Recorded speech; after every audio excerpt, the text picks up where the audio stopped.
Hi everyone, it's Christine here from Christine's Stampin' Spot. I am an independent Stampin' Up! Demonstrator, and today I wanted to share a card that is made mostly with brand new items from the Stampin' Up! 2018 holiday catalog. I've put these in the mail to those of you who have requested them from me or have purchased from me since I signed back up with Stampin' Up! In June. If you would still like a hard copy and you don't have a demonstrator, I would be more than happy to send you a copy. Just shoot me an email. In the description box below of this video will be my email address. Go ahead and shoot me an email requesting a catalog and I'd be happy to get one right in the mail to you. This catalog goes live on September 5th. That means that that's when it's available for everyone to purchase from. So I'm not allowed to open it up and show you the inside of it yet until the 5th, but I can show you products and projects that I have made with it. So this is the card that we're going to be working on today. And I want to bring this up to the camera because I want to point out a couple things before we get to working on this card. So first we have the beautiful coloring, and this is using our wonderful Stampin' Blends, which I will do step by step in just a moment, show you how to color this. And then we have this beautiful chicken wire here, which is part of the new catalog. It's just a fun little accent element, and I'll show you how we put that on.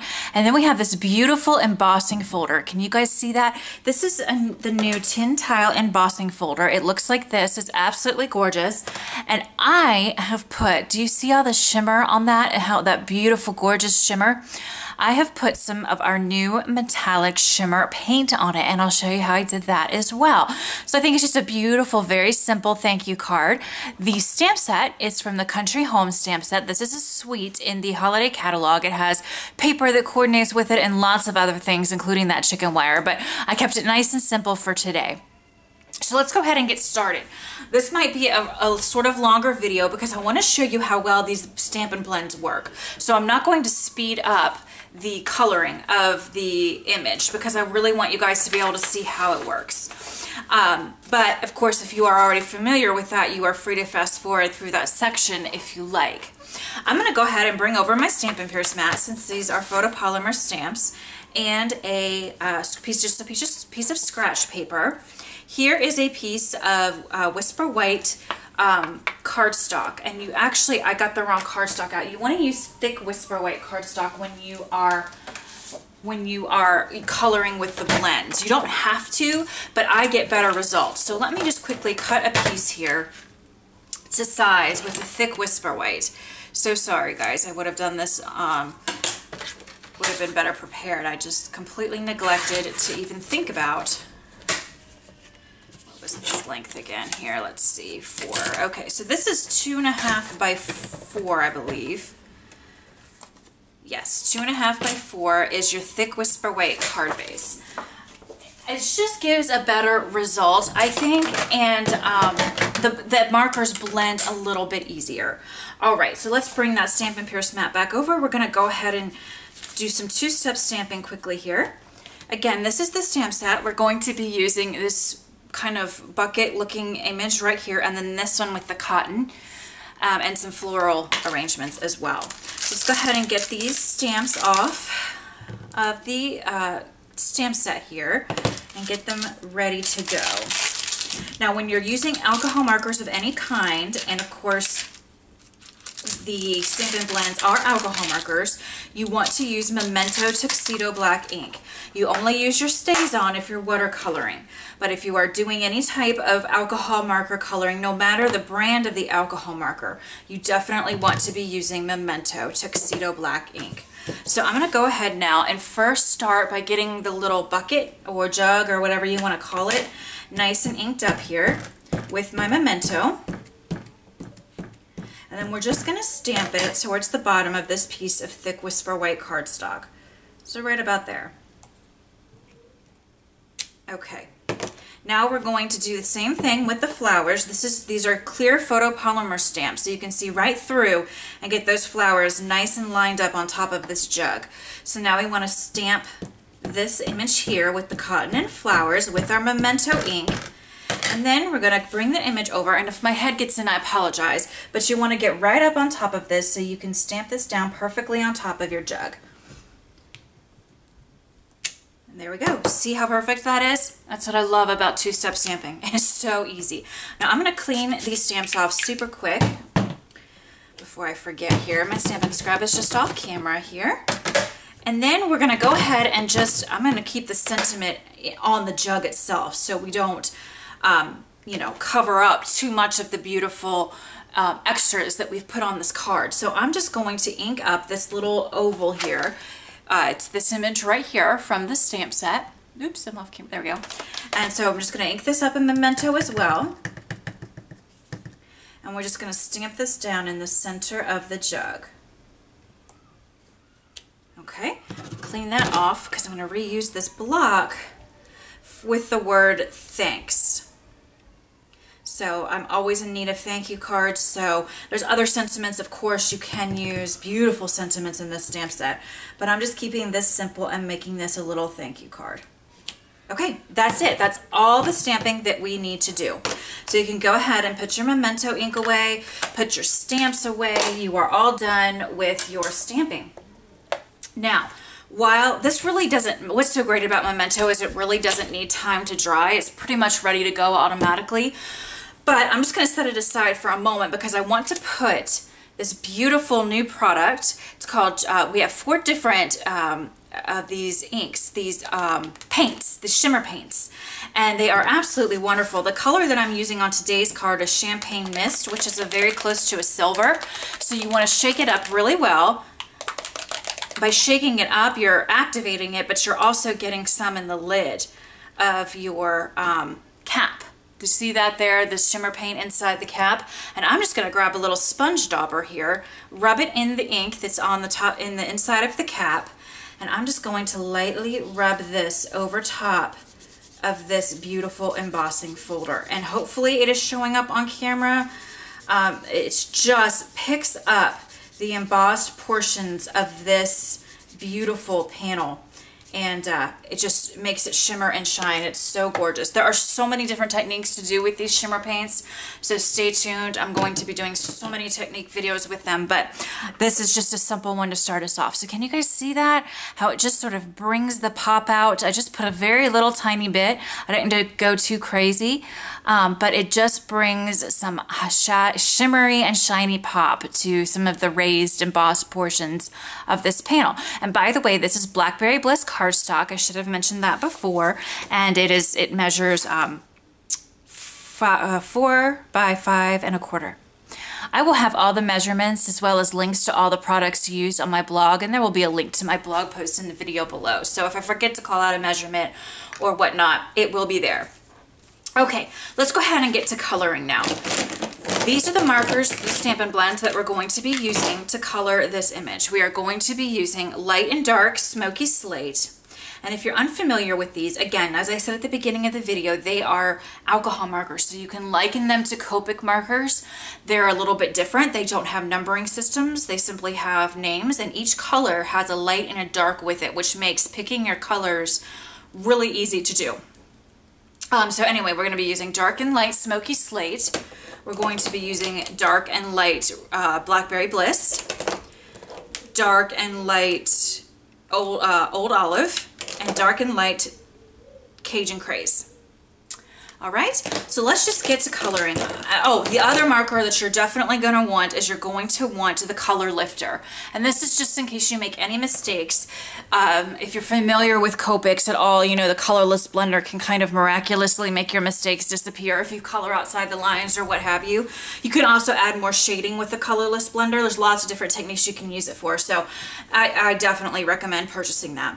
All right, so I'm going to go as quick as I can here while still hopefully explaining this. And I'm going to turn it, it looks like this, of course, but I'm going to turn it this way because I'm going to have my light source coming in from the left, which means the right side of the little pot or vase or whatever you want to call it is going to be the darkest. So I'm starting with my dark. This is the dark smoky slate, and I'm working in small sections here. It's best to work in the smallest section that you can to keep the paper saturated so it doesn't dry too fast. So I'm just going to work on this little section right there. So I've laid down, as you can see, nothing special. I've just laid down some dark smoky slate. I'm now coming in with light smoky slate. I'm going slightly back into what I've already colored down, but not all the way. And then I'm just pulling this light smoky slate out into the rest of this part of the image. Super easy. But I'll show you in a second how I do it to make it, you know, a little bit more Copic-like. I used to work with Copics, and I really like the look that these markers can emulate. So what I do is I do it one more time, and I find that gives me a smoother blend. Well, in large spaces like this. Now you'll see when we do some of the flowers, they're so tiny that we really don't need to do it twice, but sometimes when you're working in larger spaces, you do want to go over it twice. It'll just blend the colors a little bit better. So now look, it's not quite so choppy as we transition between the light and the dark, is it? I don't think so anyway. And so I have found playing with these quite a bit that I get better results when I do it twice in the larger areas. I'm gonna go ahead and do this side of the little handle. And see, this is a smaller area, so as you can see on the other one, I only did this one once. Now we're gonna do the bottom portion of the bucket, barrel, whatever this is. So, and again, if I go out of the lines, it's just simply because I don't have my head right over the image because of the camera. This is a very simple image to color, so you should be able to stay right in the lines. I just, again, the camera is right over top of my head, and I don't want to get my head in the way. So I've laid down some dark smoky slate, as you can see. Again, this is a large area, so we're going to probably want to do this twice. But I'm going to go over this with the light smoky slate now, and I'm going slightly back into the dark, blending it in a circular motion, and then pulling it out and filling the rest of the image with this light smoky slate. But for me, I mean, this is really acceptable the way that it is. It looks great. But for me, it's just a little bit too choppy between here and here. Can you guys see that? Between this dark and this light over here, there's just this line that I don't like. And I find that simply by taking the time to do it one more time, so go back in with your dark smoky slate,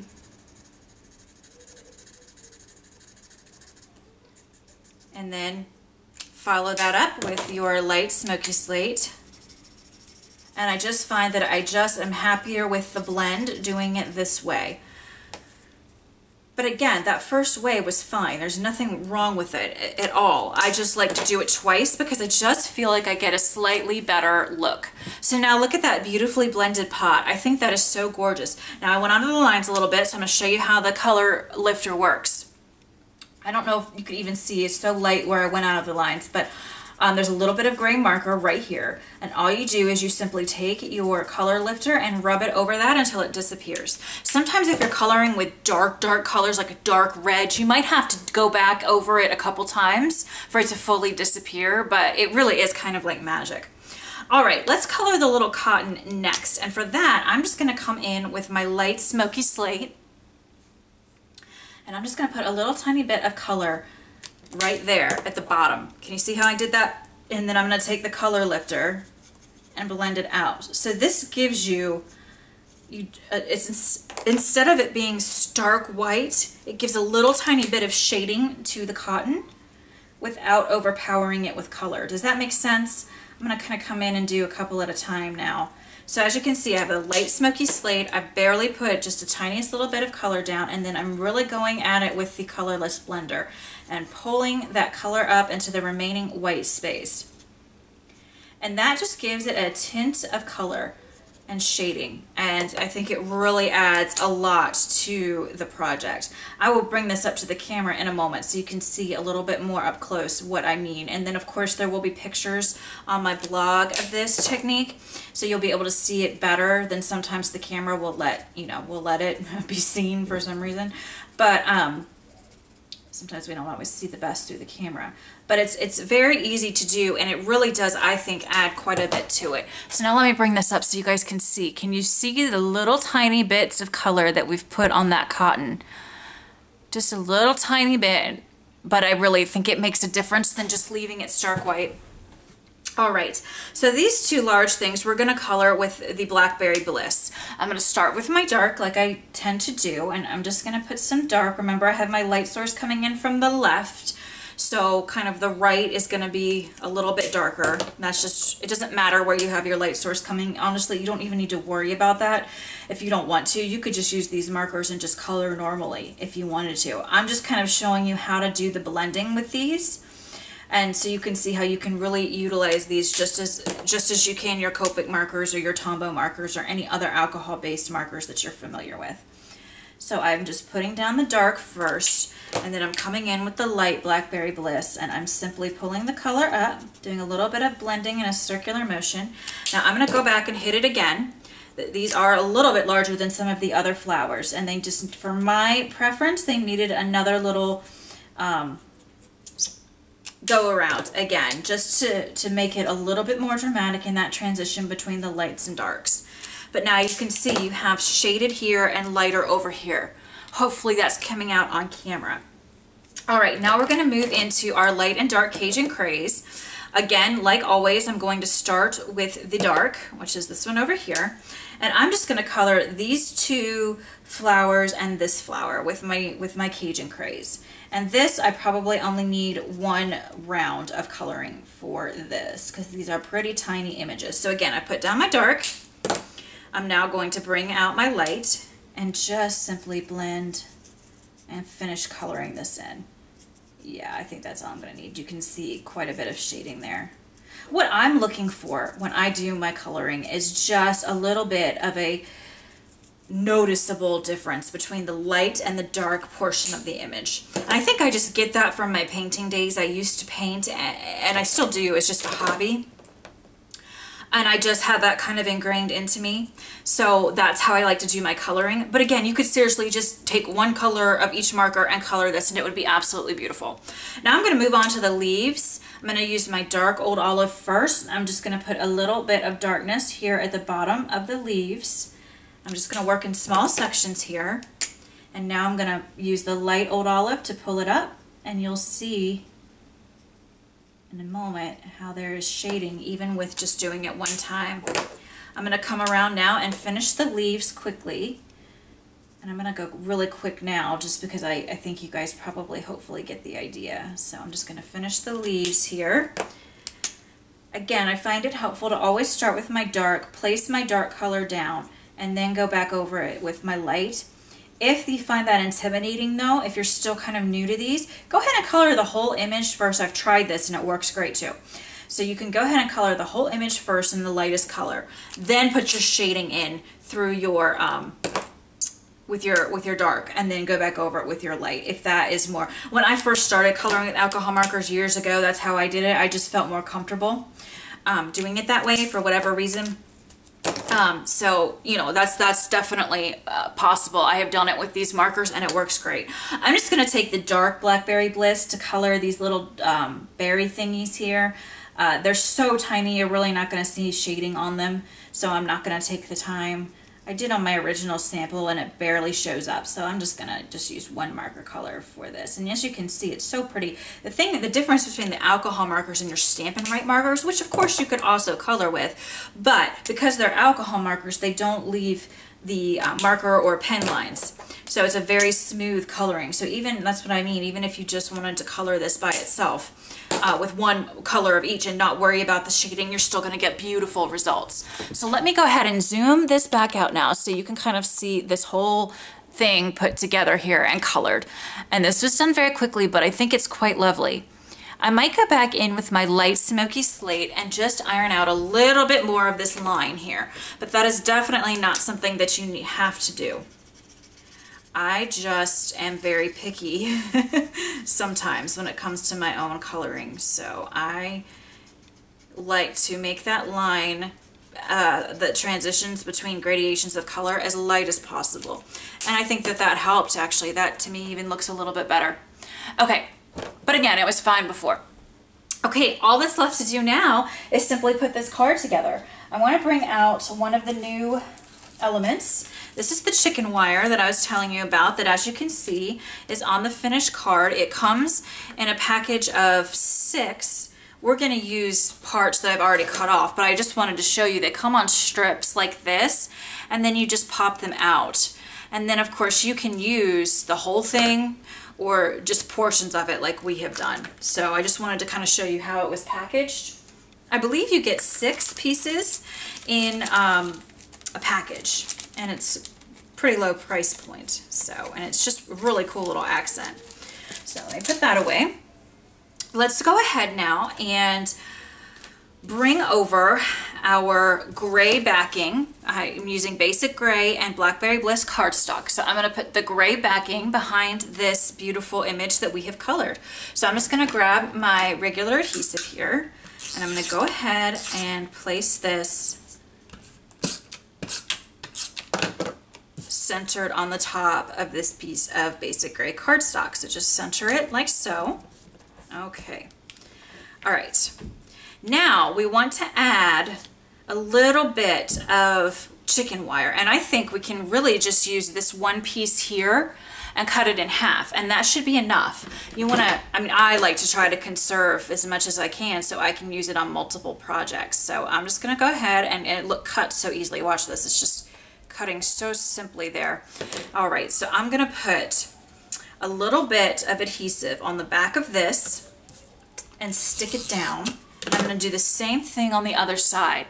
Now, if you were doing this on the front of something, you would probably just want to grab your Stampin' Up! Fine tip glue pen and glue the back of this. But since this is going behind a panel, I'm not, you know, at all worried about that. So I can just simply stick it down to any old adhesive that I want. It doesn't really matter. Okay. So this is what it looks like. I just think it's a cute little touch. It gives you a little bit of glitz and glimmer, but it still maintains that country feel, which is what this stamp set's sort of all about. All right, so let's go ahead now. Our panel that we added our shimmer paint is dry, and it really only takes, it took as long as it took me to color that to dry. So, you know, maybe 10 minutes or so to dry. I'm going to put some adhesive on the back. Because this is an embossed panel, I'm going to put quite a bit of adhesive just to make sure that it sticks to my basic gray card base very well. I'm going to center this to the top of the basic gray card base. I neglected to cut a piece for this video, but you probably want to put a piece of Whisper White cardstock on the inside for writing your message, since this is a dark card base. Now I'm going to bring this that we colored back over. I'm going to flip it over, and I'm going to grab some dimensionals, and I'm going to give this a little bit of a pop.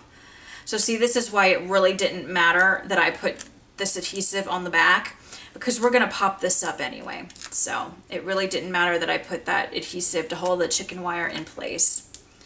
So now we'll just peel the backings off of the dimensionals.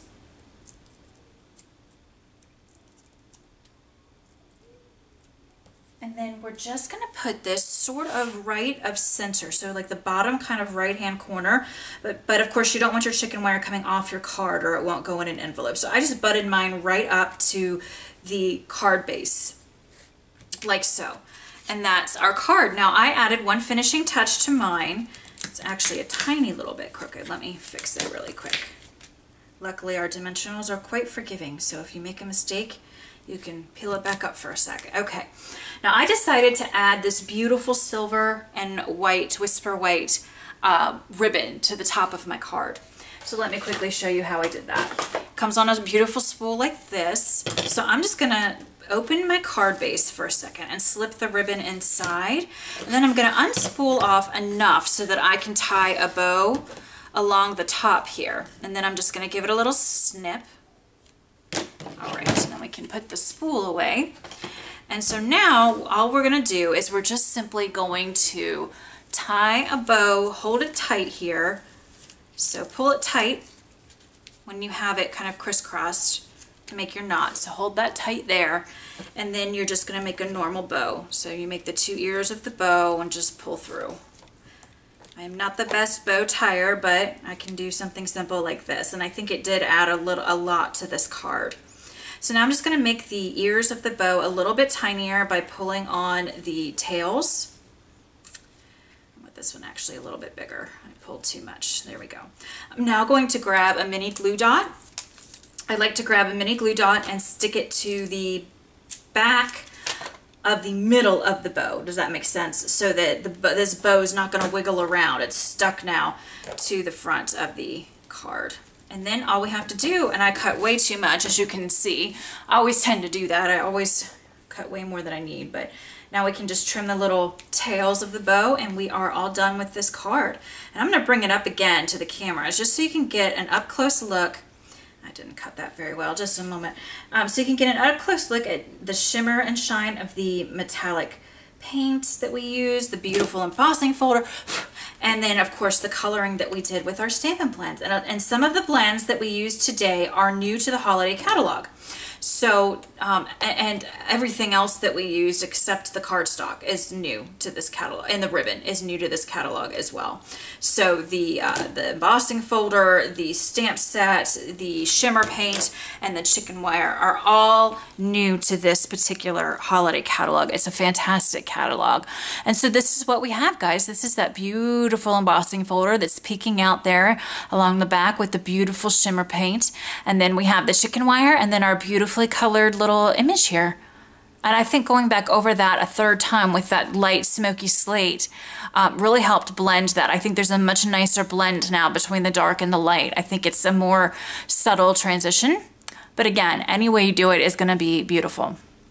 All right, so that is the finished card, guys. So my goal with this video was to show a bunch of new products, which hopefully I have accomplished, and also to share with you a little bit more how our alcohol markers work. So if you have any questions, drop me a comment or send me an email. I really hope that you enjoyed this card, and I will catch you in the next video. Thank you so much, as always, for stopping by. Bye-bye.